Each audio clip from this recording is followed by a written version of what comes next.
Good afternoon. Hi, I'm John Shafley of FIPP. Welcome back to this last session of the day with Raoul, who is founder and director of Flume Sales Training. We will be discussing why an urgent change is required to drive revenues in a different world.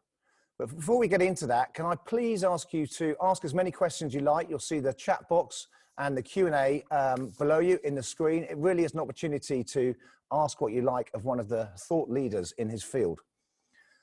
Now, the background for this session is that, as we all know, COVID-19 has fundamentally changed the way marketeers behave and sent a shockwave through the sales teams in the global media industry. All the early signs suggest that this will be long-lasting, if not permanent. Client expectations will be significantly different, digital solutions will become even more dominant, and salespeople will need to adapt. Knowing what a great selling looks like in this changed world is vital for success. Now, Raoul is passionate about helping businesses navigate their way through this crisis in the strongest possible way. Flume are well known in the media and events industry for their focus on driving measurable sales impact through the training they provide. So without further ado, welcome Raoul. You need to unmute, Raoul. Hey, thank you very much, John, for that lovely intro. That's all right. Shall I take over now and go through? Yeah, absolutely. And we're coming back a bit later to have a chat, right? We're coming back to have a chat a bit later, yeah. Fantastic. Okay, just double check, John, that you can see my screen. Yeah, that's all fine. Sharing, okay. Okay, so hi, ladies and gentlemen. My name's Raoul Monks, like John just talked about. I'll do a brief intro into me, my background, and then I'll take you through the presentation. And like I just alluded to just then, hopefully we'll have plenty of time for questions from you guys. So please feed into the chat down below, and I'll do everything I can, as I know John will too, to open or answer your questions after the initial presentation.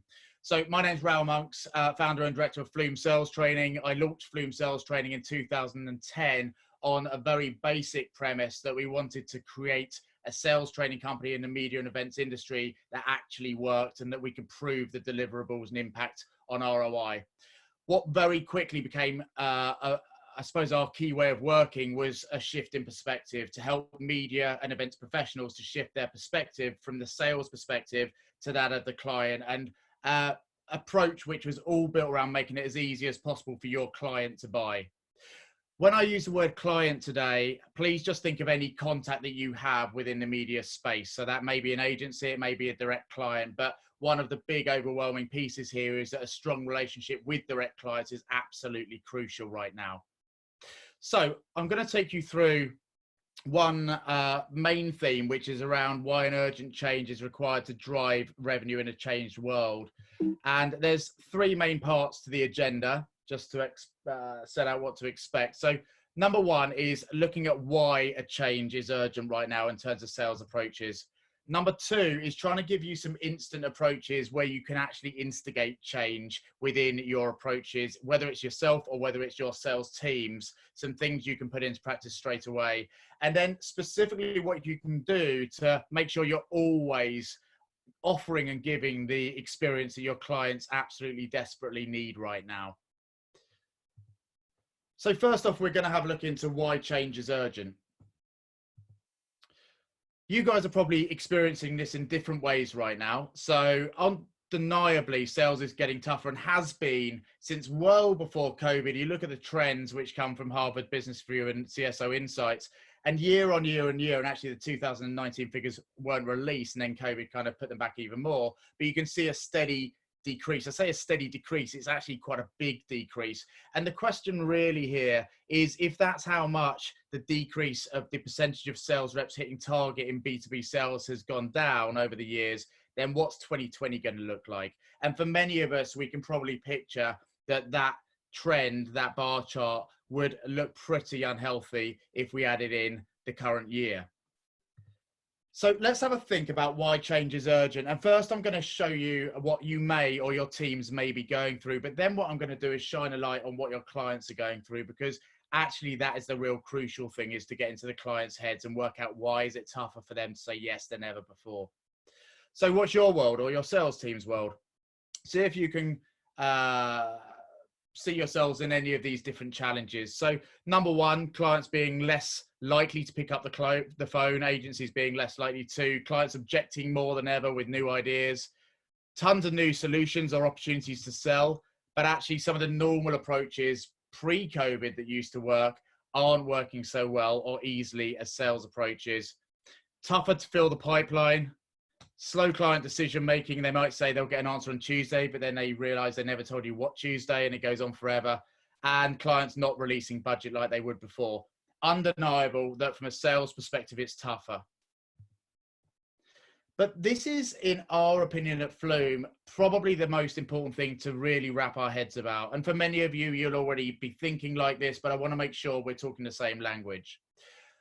One of the biggest reasons that you guys will be struggling right now, apart from the obvious, is because from your client's perspective, it's actually become far more difficult than ever for them to make decisions.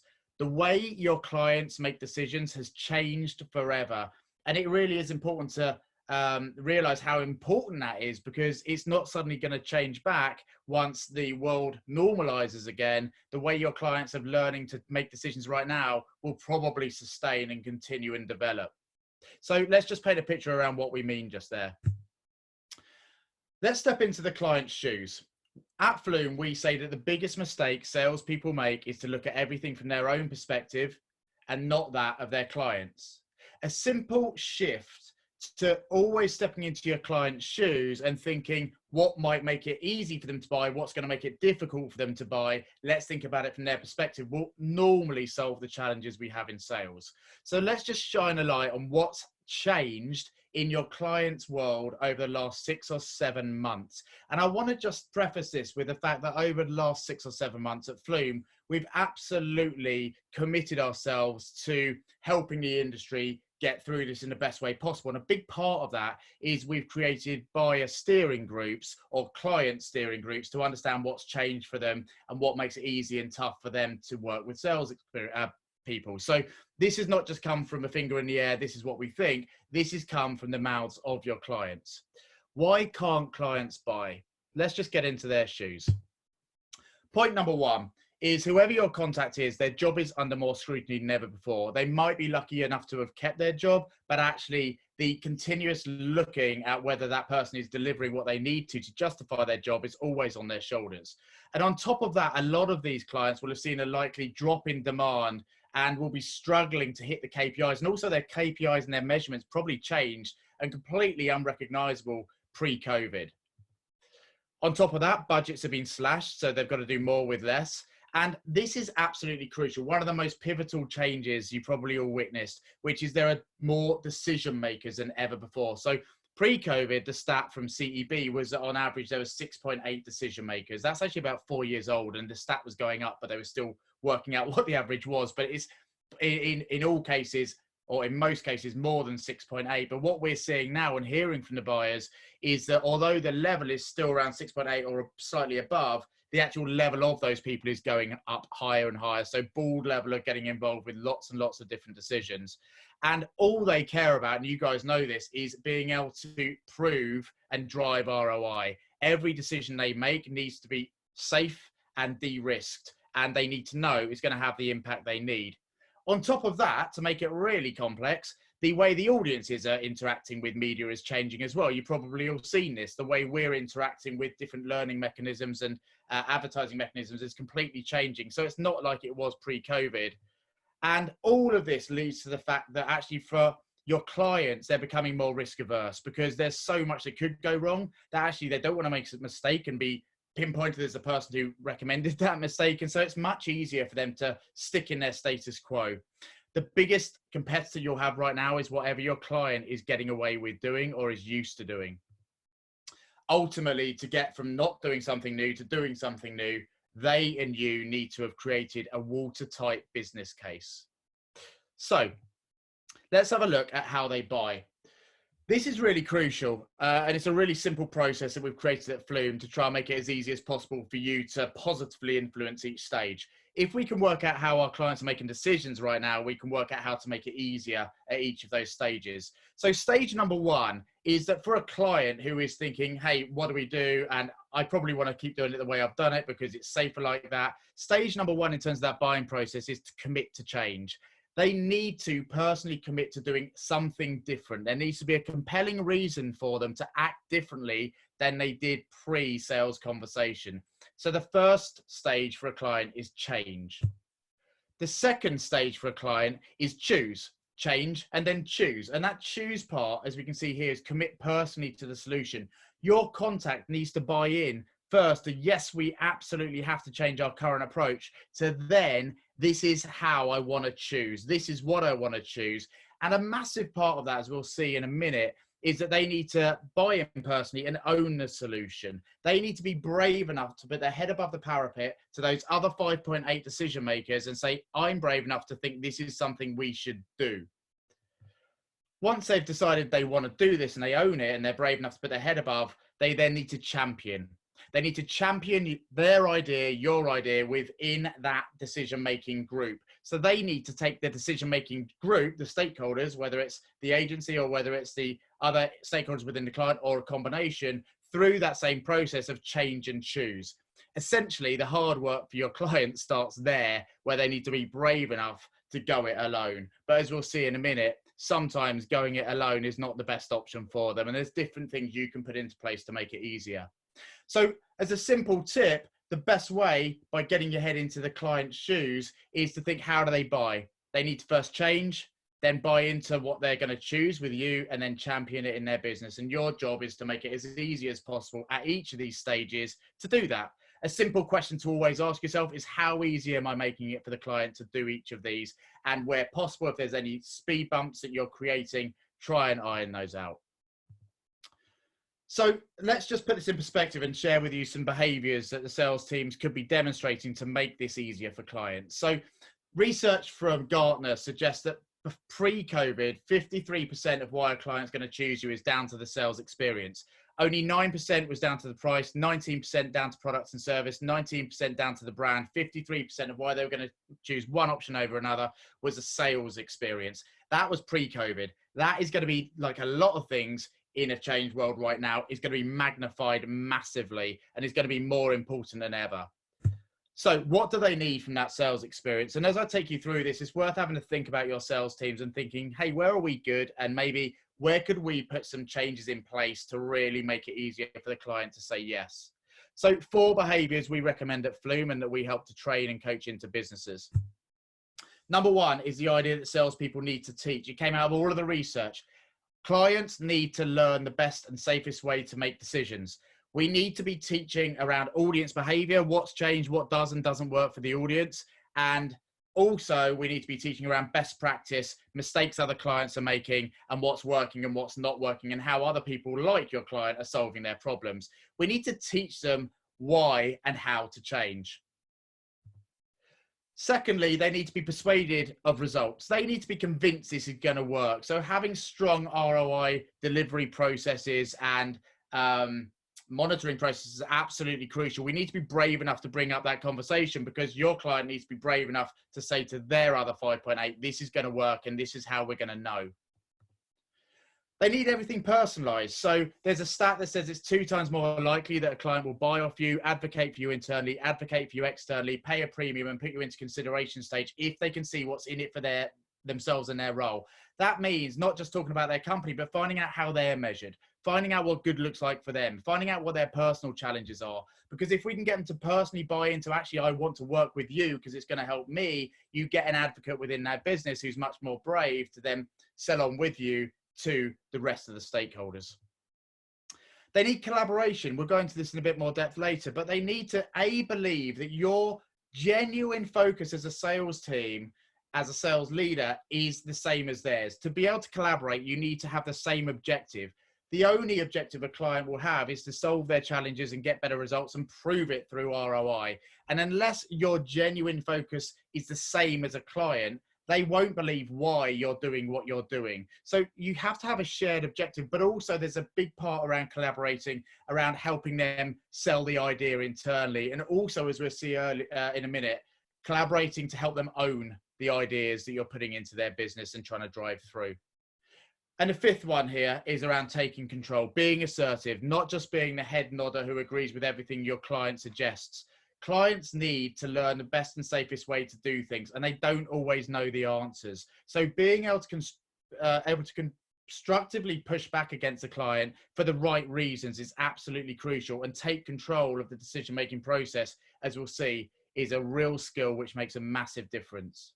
So if nothing else from this presentation, have a think about yourself and your teams and where they stack up against these behaviors, and think, is there one or two things you could focus on to make it easier for a client to buy by changing the sales experience around a couple of these behaviors? So that's why we need to change, because sales has got a hell of a lot tougher, and because the way clients are making decisions has changed, and what they need from salespeople has to urgently change. Ultimately, what clients would accept pre-COVID is dramatically different to what they expect now and what they need now from the sales experience. So unless you are the sales team who are absolutely providing what they expect, you won't be even on the radar. So let's now have a look at how to change. And I have tons of different ways that we work with clients on around this, but we'll give you 3 here. And my hope is that anyone listening maybe could action 1 or 2 of these in their teams instantly. As I take you through them, just think, do you make any of these mistakes we're talking about? And could you change any of these approaches to make a big impact on the sales experience for your client? So urgent change number 1 is that salespeople absolutely need to be running a conversation with their clients that's worth paying for in itself. It's a statement that comes from Gartner, from the Challenger Sale. A number of you guys may have read it. If you haven't, I'd strongly recommend to go and have a read of that amazing book. Makes a massive difference right now because it's all about best practice and client research. But if we can create a conversation the client is going to want to pay for them themselves, it will lead them to you and it'll make you stand out massively. So let me just share with you what we mean. So typical sales approaches may or may not be you or your team, but what we're often seeing working with thousands of media sales professionals at the moment is what we start with, or what they start with in terms of approaches, looks something like this. They might go in and ask clients questions, get the clients talking about themselves, that need find, that understand, or that discovery stage. But often they're asking questions for the sake of it and don't know why they're asking the questions or what the overall goal of those questions is. I'll shine a light on that in a minute.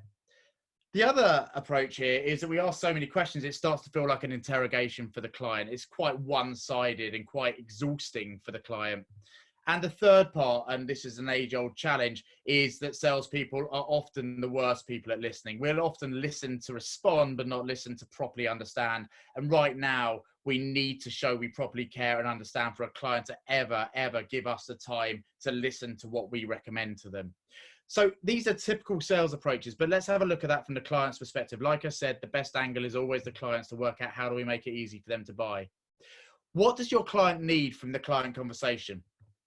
By the end of it, they need to have a compelling reason to do something different. They and you, or they and your sales team, need to have agreed we have to do something different. They need to have created a case for change to ever be strong enough or brave enough to look at what you're recommending they should choose. They need to first off agree they need to do something different. That is the purpose of the client conversation. So what should salespeople do? What's the takeaway? Where should you focus? Couple of things. Ultimately, we need to be working with our client at that first stage to create a case for change. Why do they need to do anything different in the first place? How do we do this, and what do we do at Flume? It's all about creating a strategic questioning process which leads them to prioritize doing something new. Not just a list of questions, but discussions around performance and challenges and their approaches and why things need to change. The second bit here is stories and insights about changing audience and client behavior. So crucial right now, as everything's changed since pre-COVID around audience behavior and around best practice from their peers. So the more stories and insights you can feed into the conversation about themselves and their needs, the more weight and trust you're going to build from them to create this case for change. I would strongly recommend to go away after this and think in your groups, what insight can we offer around changing client and audience behavior, which can lead a client of yourselves to realize why they need to change. Ultimately, we need to create a conversation which is worth paying for in itself. That is not just a one-way interrogation. It's a conversation which is about your client, about their role, about the audience and other clients like them, and how to learn from their perspective why they should change and how they should change. Urgent change number 2, get the clients to own the solution. So this is a huge one. And let me just share with you what we often see in terms of sales approaches before our clients that we work with come away and start adopting this really powerful method. So typical sales approaches. We've got loads of ideas, loads of options that we can put to a client. And often what will happen is a feature dump. Tons of information about you, about your product, about your solution. We offer tons and tons of options. The more options, the better. But actually, if you just look at these two from a client's perspective, it's quite tough, really, because the more features you've got, the more things you can pick out and say, that's not perfect for me. They need things today, which absolutely are 100% perfect. Loads of options. That causes something called the paradox of choice. The more options you have, the more difficult it becomes to make a decision, the more paralyzing it is. And it's all one way. It's often us telling a client what we think they should do. And that's good in terms of putting some certainty into the client, in terms of them trusting you. But actually, they need to be brave enough to sell it on to the other 5.8. And if it's your idea and not their idea, or both of your idea, they're going to be a lot weaker at advocating and championing this within their business. So what do they need from the sales experience at this stage? They need to make a really certain choice that this is going to be good for them personally and as a business. They need to own the solution. They need to personally commit to it so that then they can work with you to champion it in the business. So what works? What do you guys need? What do they need from you at this stage? And it's all about co-creating a solution. There's a stat from the Rain Group that says it's 10 times more likely a client will buy off you and advocate internally if they have been involved in creating the solution themselves. And that's because if they've come up with the idea, suddenly there's a passion behind it, a belief behind it, a reason behind it. And people are much stronger at pushing their own ideas than someone else's. It's far more difficult to overcome an objection about someone else's idea than your own. So how do you do this? Again, we do training courses on this, but as a kind of overall, this is a good couple of steps to follow. Number 1, and a lot of you will do this step already, but absolutely agree on the success criteria from any campaign. What does good look like? Manage it up or down, and think about what impacts do you need from the audience? What do you need the audience doing by the end of this for it to have been a success? What you then do is you work with them to map out the journey the audiences need to get from where the audience is starting to that success criteria. Literally going back to what is the audience's start point, what's stopping them using you at the moment, and let's paint an audience journey they need to get from A to B. Absolutely does what clients need. Clients need a shift to the audience perspective. The only reason your client should do anything is if it's going to make it easier for the audience to buy. So what's the best frame of reference for your client conversation? Is to put everything from the audience's point of view, shift the client into the audience's shoes and get them to understand the journey the audience needs from them. What you can then do is you can open up a brainstorm where you both come up with ideas that are going to have the right impact on that audience. The beauty here is the only reason why a client should do anything is if it's going to work for the audience. So you've got a solid basis for why they should do anything, because the audience need it. The more you can add to this in terms of teaching and stories and insights around what you know the audience need and what's going to catapult and compel the audience to go on that journey, the better. But you're creating a shared ownership around the solution built out of what the audience need from the client. That becomes very easy to justify in a business and also becomes very exciting for both you and the client. So urgent change number 3, de-risk the sign-off process. It's an interesting one because for a lot of salespeople, once we've done the pitch to the client, actually that's where a lot of the decision-making kind of slows down. We don't do much ourselves. We hope that the client's going to come back and get it signed off. But as we know right now, that's taking longer and longer and longer. Our role has to be to de-risk the sign-off process. And when we're talking to these clients in our buyer steering groups, this is one of the biggest bits. Make it easy for me to sell on. So what do salespeople typically do? Often we'll do proposals, maybe sometimes contracts, but we'll just write it for the person we've been speaking to. We won't often take into account all of those other stakeholders and all of the questions they're going to have, their starting point, and what case they need put forward to be able to sign this off. We'll often leave it to the client to sign off. We might say, when are you going to get a decision made? And they might say next Wednesday, and you call back and then nothing happens. But that's because we've left it to them. And for the client, it can be a staggeringly tough job and daunting job to sell this on. We often also focus on the sign-off date. So we'll focus on the end goal. And that's a bit like, going to a client who's standing at the bottom of a mountain and saying, when are you going to be at the summit? And the client says, I'm going to be there on Tuesday. You come back, they're still standing there because they didn't know how to get there. They didn't know the stages they needed to go on. Ultimately, the best thing you could do is to help that client get to stage 1 or base camp or whatever you want to call it. But helping them go through the process is absolutely crucial, because it's absolutely paralyzing for a lot of clients to actually put in this effort, because it's a lot of effort to get a decision made, and leaving it to them is absolutely a no-no. So for them, if you think about it, they've got to convince 6.8 people. They've got to put their head above the parapet. They've got to be brave enough, and they've got to go with something which is going to prove the case to all of those other people. So what can you guys do? Ultimately, it's about driving the decision-making process, taking control of it. So number 1 tip here is to guide around decision-making. Get them to talk about how those decisions get made. Don't just ask, are you the decision maker, but understand what those stages are between then and sign off. But also teach them, if they don't know, if they haven't got many of these campaigns signed off since the start of COVID, teach them what they're likely to expect and what you're seeing from other clients. The second point here, and it's really crucial, is get your client to share with you as much insight about those other decision makers. Who are they? What's their likely pushback? What do they care about? What are they going to need to hear to say yes to this? And then the goal here, much like stage 2, which is co-creation, is to collaboratively build a watertight business case, which is created to navigate that decision-making process, avoid the objections, but also answer all the key questions from that stakeholder group. So there's 3 ways to change there. Urgent ways, which are all designed around making it easier for your client to say yes at each of those stages: change, choose, and champion. What I now want to do, before coming back to John and having a conversation around all of this stuff, is to have a think about what can you practically do to sustainably keep kind of overperforming as sales teams. What could you do if you're an MD or a sales leader, or even if you're on a sales team and you want the rest of your team or yourself to get better and better and better? What do we recommend? So the biggest tip here is to work towards a new benchmark of sales excellence. If we believe that what works in sales today is the same as pre-COVID, we are going to be in a really tough position, because pre-COVID, your clients were making decisions in a very different way. Right now, as we've seen, it's all changed, and they need a different sales experience from sales teams. So the tip here really is to create a benchmark, because if you can have a benchmark of what sales excellence looks like now, built out of making it easier for clients to buy in a changed world, then you're going to be able to continuously get better and better and better. So without a benchmark, what does that look like?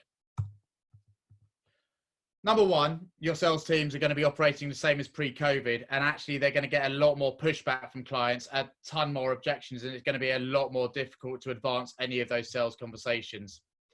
Point number 2 is pre-COVID, a lot of sales teams would focus just on volume, and the tendency now is also to try and get out as many conversations as possible. But volume does not mean quality, and right now your clients need quality conversations where that sales experience is strong enough for them to want to pay for it in itself. And ultimately that substandard sales experience is for them going to be leading to lower revenues and lower work with your sales teams. So if you guys can work on a benchmark around today's buyer, making it easy, what you're going to see increased revenues, increased ways that you can increasingly coach your teams and better their sales approach, better ways to train, whether it's with us or anyone else. If you have a benchmark for what good looks like and it's agreed in your teams, everyone's going to know what they're working towards and what good looks like. And it's going to help you hire as well, and it's also going to help you set incentives. So there's a lot of offshoots from this if you can build a sales excellence benchmark or framework for your teams to continuously aspire to, which will allow them to give the solution or the experience that your clients desperately need. Now, what you can do as a shortcut for this, you can either go and do one yourself, which I'd strongly recommend if you don't want to use ours, but we do have a free one, which we've created over the last couple of months, built out of what we've been hearing from all of the steering groups that we're listening to, both in terms of sales leaders, but also in terms of clients. It's a benchmark which is built out of making it easy to buy, and we can supply this to you free if you just email info@flumetraining.com. And there's no obligation, you get it free, and it allows you to hold a lens up to your team, I suppose, and see against what your clients have said they need, where are you? That in itself will help you to identify the areas to help accelerate your sales. So I'm going to end there, and hopefully John will fade back in a second. Hi, John. Hopefully that's been useful for you. And I'd strongly recommend anyone who is listening to see if there's any actions you can take from that to instantly accelerate your sales revenues. Thanks a lot, guys. Thanks, Raoul. That was great. If you can stop the screen share now. Aha, you're back. I'm back. Some fascinating stuff there. Really, really good. And not surprisingly, there's quite a lot of questions. So I'm just going to go straight into them if that's okay with you. So the first one is, what is your advice for managing sales teams in a distributed work environment, i.e. remote working? I think this is around leadership and the difficulty of leadership and being able to, you know, motivate and drive and that sort of stuff. What would be your advice around that for? Yeah, it's a biggie, and it's a really good one to start on. So there's a couple of things here. We've done a lot of work on this as well over the last 7 months, interviews and looking at what's working and what's not working. There's a couple of things. Number one is realizing that actually if your client needs something different from the sales experience, then the sales experience needs to change. So quite naturally, the next step is that sales leadership probably needs to, a domino effect, change a little bit as well. So some of the big keys. Number one is focusing on something called unblocking block deals. So what we mean by that is that a lot of sales leaders pre-COVID would almost leave it to their sales teams to try and get those deals over the line. But actually now running conversations where you're innovating and creatively brainstorming with your sales teams as to what are we going to do between now and next week to get that block deal over the line, and trying to continuously put your teams into the head of the client and work out what's slowing this down, what might work, is absolutely crucial, because that could be the difference between a deal or a no deal. The other big implication on leadership, especially remotely. So leaders doing a bit more work, basically. Honestly, I mean, you came through a similar path to me years and years and years ago. Yeah. Years and years ago. And it used to be a case of, where are you against budget? Are you going to hit target? Why not? Right, hit it next week. And we come back and it still hadn't happened. It's about helping the sales teams to work in the right way. Completely. The other bit is around, and that's a form of coaching, but this coaching towards excellence, I think, is absolutely crucial. In terms of the distance thing and a widely distributed sales team, there's a big part here about knowing purpose, knowing why you exist in the client's world right now, and really define. He's frozen. You've frozen, Raoul. That's at his end. Are we back with us any second?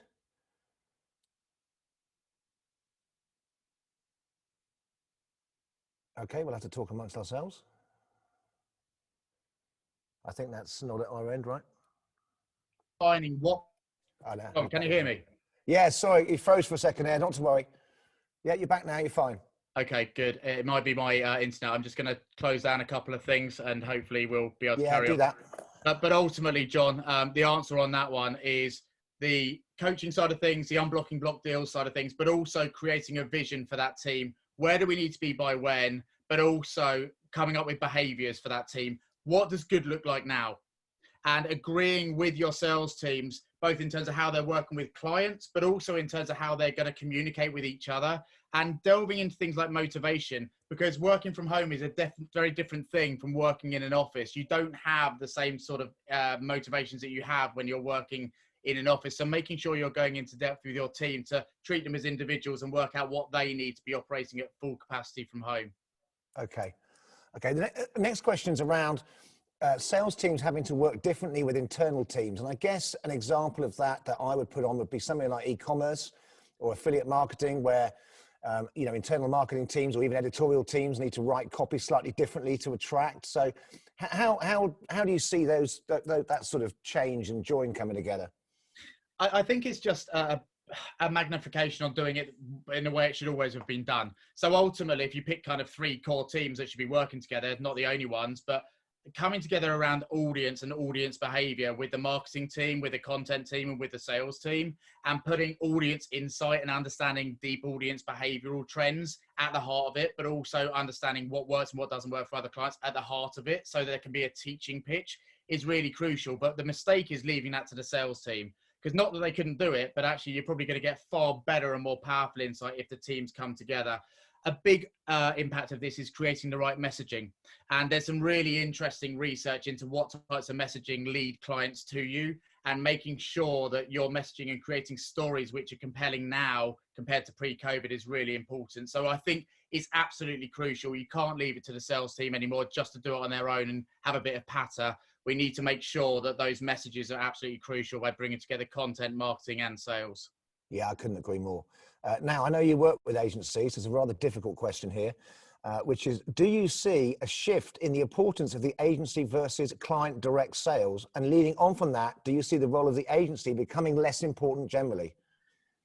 I don't want to say anything bad about agencies or not, because they've got a massive place, and in terms of kind of creating ad campaigns or creative, etc., there's still a massive place for them. What I would say is that for clients to sign off any budget right now, they absolutely need trust, and they need a strong connection with the salesperson. So there needs to be an agreement where the salesperson is connecting with the client, and it's not always easy because not all agencies want salespeople to do that. However, I think there probably is going to be more of a shift towards direct sales conversations and relationships with direct clients, because that's absolutely necessary right now. And ultimately, if you can get your teams working in the same way or the right way together, the marketing, the content, and the sales teams together, then that salesperson is going to be in a far better place to add real insight and a conversation that's worth paying for in itself to the client.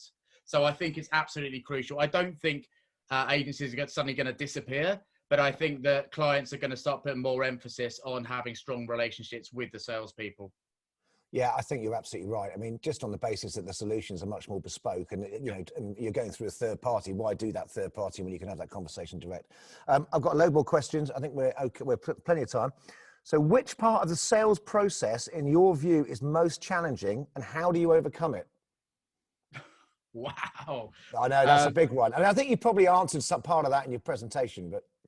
Well, yeah, I think one of the toughest ones that often we think we've done, and I think that's why it's tough, is that change bit that we call the change part, which is, if you look at often why solutions don't get signed off, it's actually because the stakeholders don't agree there's a big enough reason to do it in the first place, and they think they can get away without it. So what doesn't work so well is just going in and asking questions kind of for the sake of it. We need to make sure, as I said earlier, that change bit is such a compelling case that your client is essentially there saying, look, I don't know how I need to change or who I'm going to use, but I have to. We're 100% committed to that change.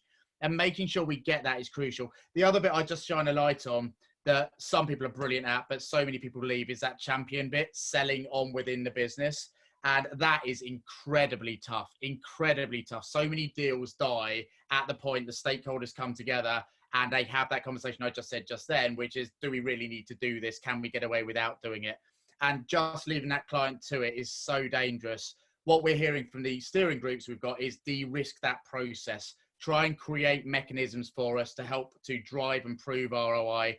Try and help us anticipate stakeholder pushback and create cases for those people to make that easier. There's an approach called collective learning, which is a lovely thing to do. It's not the easiest thing to get going, but if you can be involved in collectively bringing those stakeholders together and helping them learn the best way to solve the problem they've got, to get them to co-create the reason for change as well, then that's proven to accelerate that decision-making process in the champion stage. Yeah, sure. Okay, great. Thank you. Now, what have I got here? Let me just try and pick the right one. So COVID-19 has ravaged media ad sales around the world. What is your advice on approaching and differentiating your proposition from the crowd in this world? I think, again, you've probably covered a lot of this, but... Yeah, no, there's a different slant I can put on this. So there's a couple of things. Number one, and a lot of the audience have probably heard this before, so I won't spend too long on it, but there's a brilliant book called Start With Why by Simon Sinek, and he talks about people don't buy what you do, they buy why you do it. Right now, having a purpose, why you exist in the client's life, has never been more crucial, and being able to articulate this is why we exist, is absolutely crucial, because they will trust that more than just a load of products that you've got. Creating products and solutions for the right reasons and based on the fact they actually drive audience behavior is also crucial to then having a strong sales pitch.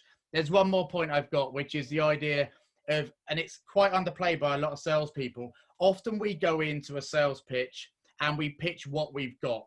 But actually what's proven to have more of an impact on client change and getting them to do something different is if we can help them see why they should change and why they should choose in a certain way. We actually do something called leading to our differentiation. So we think, what do we do differently as a company? What do we do in X company differently than Y company? And what do we need to teach our clients to make them choose in that way? What we're trying to do is create a pitch which helps your client choose supplier agnostically. So you can be at the end saying, hey, we're the only ones who do that. Give them a safe way to choose to solve their problems, and then be the only one who can be there to answer it in the right way. And that gives them a criteria for change, but one that only you can answer. There's an interesting stat that says 86% of B2B buyers don't see a big enough difference between one option and another to pay more for it. The way to do it is to teach them how to buy first, and then be the one there saying, we're the only ones who do it. Excellent. Excellent stuff. How can sales teams, again, I think you've covered some of this, but I'm going to ask the questions that have come through. How can sales teams adopt a more consultative sales role, and what does that mean in practice? Just very briefly summarizing what you talked about earlier. Yeah, I think ultimately it's about genuinely knowing what difference you can make, tangible difference you can make in terms of solving client challenges and getting client results, and giving a crap about it, to be completely honest, as opposed to just going and thinking, I've got to make my money. If your mantra is, if I make you money, Mr. Client, or make you look brilliant, then I'm going to look brilliant. And genuinely thinking, if all I cared about was driving client results with my solutions, how would I be acting?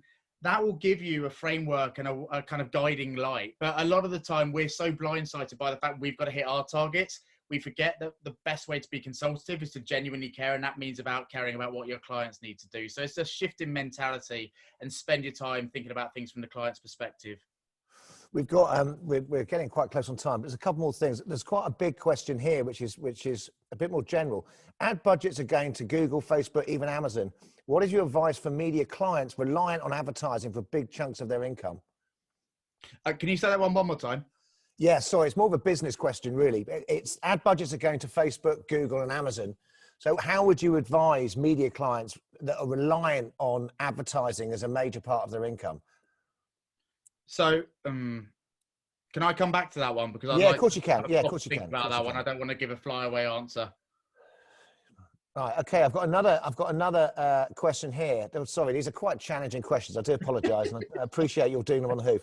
Any thoughts on writing proposals for those 6.8 decision makers, especially the ones that you haven't been able to pitch directly to? Yeah. There's a couple of things. Biggest mistake you can make when writing a proposal is to write it for the person you've spoken to, not the other 6.8. So the role is really to get into the head of those other 6.8 and think, if you were them looking to not spend any money right now and do anything they can to limit risk, what would the questions be that you've got that you need the proposal to answer? Ultimately, there's going to be 3 questions. Why do we need to change? Why are we choosing this one? What impact's it going to have? And the way to create these, if you haven't had the opportunity to speak to those people, is to, number one, use the person you're speaking with, your contact, to brainstorm from the stakeholders' point of view, what they care about, what they prioritize about. But actually, the other tip here is to get that client into the shoes of all of the stakeholders and think, what do all of them care about? What's the one thing they all care about? Because one of the mistakes you can make when writing proposals is try and tap into something that each of the 6.8 care about separately, because when they get around a table, a metaphoric table, and look at that proposal, one of them say, I want to do it because of that. One of them say, no, I don't care about that. I care about this. And essentially they end up cancelling each other out. So picking one thing, one challenge, one priority, everyone's going to care about, and creating the proposal, the watertight business case around that is key.